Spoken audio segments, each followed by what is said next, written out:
Can you introduce yourself to us? So my name is Rahul Pandey and I hail from Ramgarh, a small city in Jharkhand.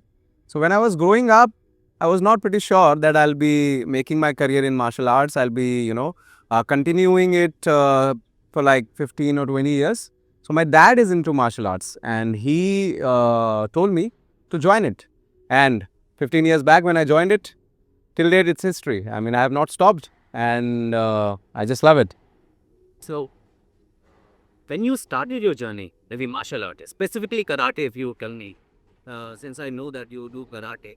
So, when you started that, So I started it when I was in class 5th, I guess. If I'm not wrong, it was December 2004. So 15 years I was wrong. I think it's been like 18, 19 years.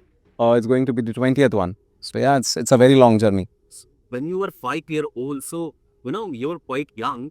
So, what was the turning point or a moment that made you choose this path on a very serious? Uh, so I remember the first day when I joined, I was crying and I told my dad I do not want to learn from you.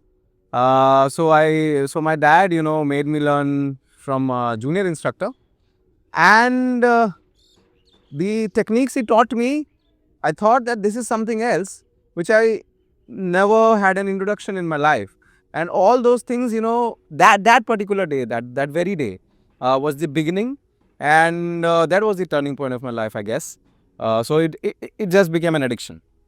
So, did you started competing also? Yeah, I did.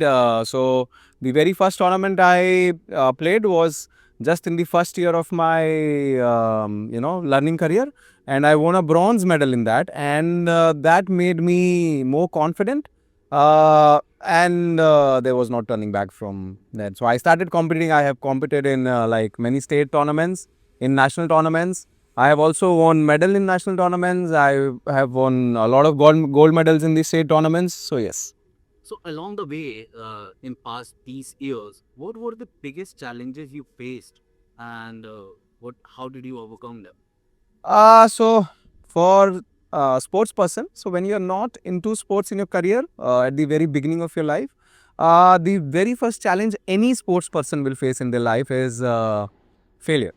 And if you say, for example, if I ask someone who is not into sports, he'll say he failed. But the first time I failed, I was also the kind of person who said that, yeah, I failed. But when I started competing, I started gaining experiences, then I learned that there is no failure. Sometimes you win and sometimes you learn. And every time I was not able to make up on that podium, I learned. So you remain disciplined throughout your life. What I get through your answers. So how martial art and discipline go along together, and did it change your life? Being disciplined all the way. Yeah, so discipline, is a major part of my life. So it's not that I skip my workouts. I of course do. I have my personal lives, but I make sure that whenever I'm skipping my workouts, whenever I'm having that extra calories, or whenever I'm feeling low.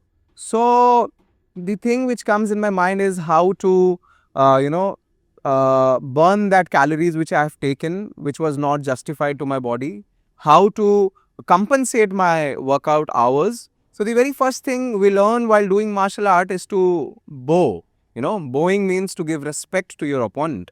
Not only in my life about working out and taking those extra calories, I have also learned discipline on how to giving respect to people, how to talk to other people, and how to use that discipline in your life while you are focusing on your career. So that discipline of giving respect, taking respect, and waking up early, or maybe other things which martial arts taught me, has helped me a lot in shaping up my career. So during these years, what specific martial arts or regime you followed through? So I learned karate. So in my journey, I have introduced myself to other martial arts as well. Like I've learned mixed martial arts. I have also learned judo. But if you talk about the majority part of my life, belongs to karate. So did you Now, also find inspiration in the Indian martial tradition. You know, like there are Kalaripattu, there is yoga, there is Gatka. So, do you find that inspirations and do you implement it? And if you implement that, what other kind of workout regimen you follow through? Yes. So that's a very nice question. I mean, yoga, these days, even our prime minister is saying to, follow yoga. And of course, yoga se hoga. So from the very beginning, when I learned martial arts, my instructor, who was my father, he taught me how to use your breathing skills with your energy. So if you're punching, you have to breathe in, you have to breathe out. So first you're breathing in and you're breathing out with your energy. So that is how I was introduced to yoga as well. So he taught us a lot of asanas and pranayams which we used in karate. And till date, I am flexible enough due to yoga, the kind of practice I went in my childhood. So that had helped me a lot, in my recovery, in knowing how to breathe and how to breathe out. So all these things have helped me a lot. So, if you don't mind me asking, which belt you are? I am a black belt second dan. Oh, so do you teach students also? Yeah, so I have my personal dojo. Dojo means, a karate club, a karate studio in Jharkhand.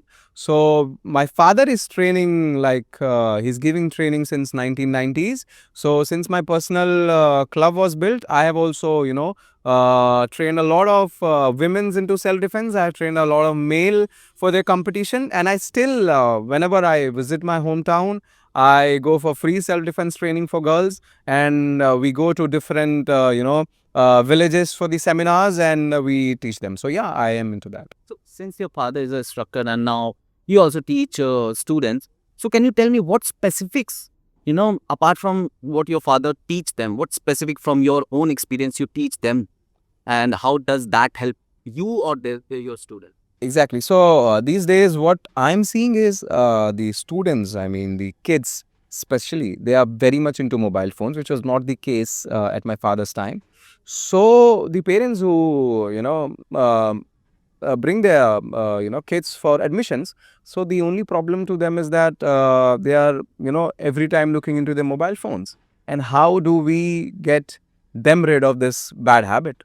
So I introduce a lot of theoretical lessons in my practical sessions, and I made them love martial arts so much, uh, by whichever means possible. Like when I teach them, I try to implement those basic strategies of lifestyle into their life so that they spend less and less time on their mobile phone. So this was the very very thing which I tried to change, other than just teaching them martial arts. Okay, that's a very nice thing, Rahul. So, can you tell me one story from your journey, from this, past 18 years journey that not many people know, but had a very huge impact on who you are right now? So that's, I mean, something very deep. So whenever a sports person is introduced into sports, they learn discipline, they learn sportsmanship, but with that, the negative side of sports comes in. So whenever you play, you are the part of the politics which is going on in any sport.